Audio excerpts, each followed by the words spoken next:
কোথায় যাচ্ছেন? একটু দাঁড়ান, একটু সময় দিন, ভাবুন আজ সারাদিনে আপনি কি করলেন। অফিসে গেছেন, ক্লায়েন্টদের সাথে মিটিং করেছেন, ছেলে মেয়েদের পড়িয়েছেন, স্কুলে গেছেন। আগামীকালের জন্য হয়তো কত কিছু প্ল্যানও করে রেখেছেন। হয়তো কালকে কোনো একটি প্রজেক্ট শেষ করবেন, বা ছেলে মেয়েদের স্কুলে পৌঁছে দেবেন, ক্লায়েন্টদের সাথে মিটিং করবেন, হয়তো কাউকে সারপ্রাইজও দিবেন। ভাবুন, ভাবতে থাকুন। মা, বাবা, স্বামী বা স্ত্রী, পুত্র, সন্তান, বস বা কালিগ সব মিলে কতটা চঞ্চল ও দ্রুত জীবন আপনি কাটাচ্ছেন। কিন্তু এবার একটু আলাদা করে ভাবার পালা। ভাবুন আজ রাতেই যদি আপনি মারা গেলেন, আপনার শরীর ঠান্ডা, আপনার শ্বাস প্রশ্বাস বন্ধ, আপনার মোবাইলে হয়তো রিংটোন বাজছে, কেউ ফোন দিচ্ছে বা কেউ মেসেজ করছে, কিন্তু আপনার শরীর জড় পদার্থে পরিণত হয়েছে। এই পৃথিবী যাকে আপনি এতটা ভালোবাসতেন, যার জন্য আপনি এতটা কাজ নিল, সে এক মুহূর্তে আপনাকে ভুলে গেল। এখন প্রশ্ন আছে, আজ আপনি সারাদিন নিজের জন্য কি করলেন? হয়তো বাড়ি কিনেছেন, গাড়ি কিনেছেন, পরিবারকে সময় দিয়েছেন, সন্তানদের লেখাপড়া করেছেন, তাদের প্রতিষ্ঠিত করেছেন, কিন্তু আমাদের জীবন কি? এই জীবনের পরিণতি কি? আত্মার অবস্থান কি? এ নিয়ে ভাবার কি কখনো সময় পেয়েছেন? আত্মা কি?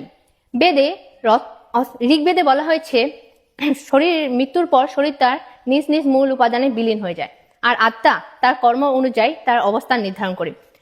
তার কর্ম যদি নির্দেশন করে, তাহলে সে সূর্যের আলোকময় পৃথিবীতে যেতে পারে, আবার সে এই জড় জগতে ফিরে আসতে পারে। আবার তার আত্মা যদি নির্দেশন করে, তাহলে সে একটি বৃক্ষের রূপেও জন্মগ্রহণ করতে পারে, একটি জড় পদার্থের রূপে। বেদে বলা হয়েছে কর্মের মাধ্যমে মানুষের জীবনের অবস্থান নির্ধারিত হয়। তাহলে এখন প্রশ্ন আসে, মানুষের কর্ম কেমন হওয়া উচিত? বেদে বলা হয়েছে মানুষের কর্ম এমন হওয়া উচিত যা ধর্ম, রীত, ঋণ এই তিন স্তম্ভের উপর প্রতিষ্ঠিত হয়। ধর্ম অনুসারে কর্ম। ধর্ম মানে শুধু আচার আচরণ, ন্যায় নৈতিকতা নির্ভর কাজ।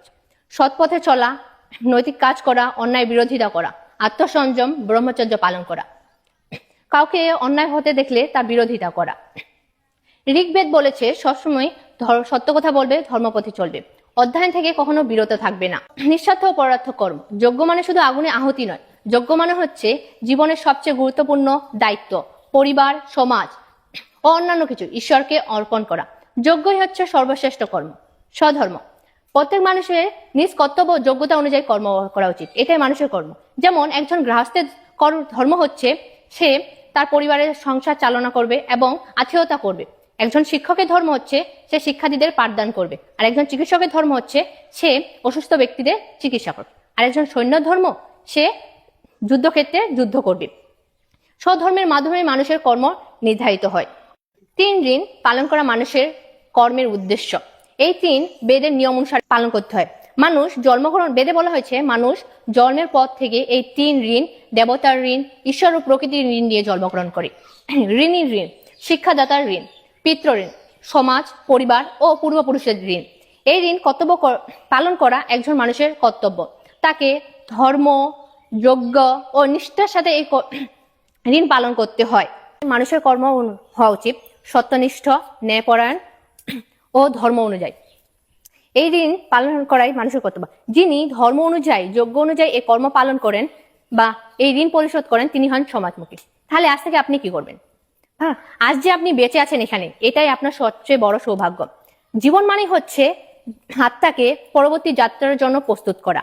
নিয়মিত সত্যশাস্ত্র অধ্যয়ন করুন, নিজ ধর্ম পালন করুন, পঞ্চযজ্ঞ ও 16 সংস্কার পালন করুন, সৎ পথে চলুন, ধর্ম অনুসরণ করুন। মৃত্যু থেকে ভয় নয়, জ্ঞান থেকে পথ। একদিন এই জীবন থেমে যাবে, কিন্তু আত্মা অনন্তকালের জন্য চলতে থাকবে। কপদার্থ নয়, পরমার্থই জীবন। অন্যের উপকার করুন। তাহলে আপনি কি প্রস্তুত এই অনন্ত যাত্রার জন্য? সবাইকে নমস্কার।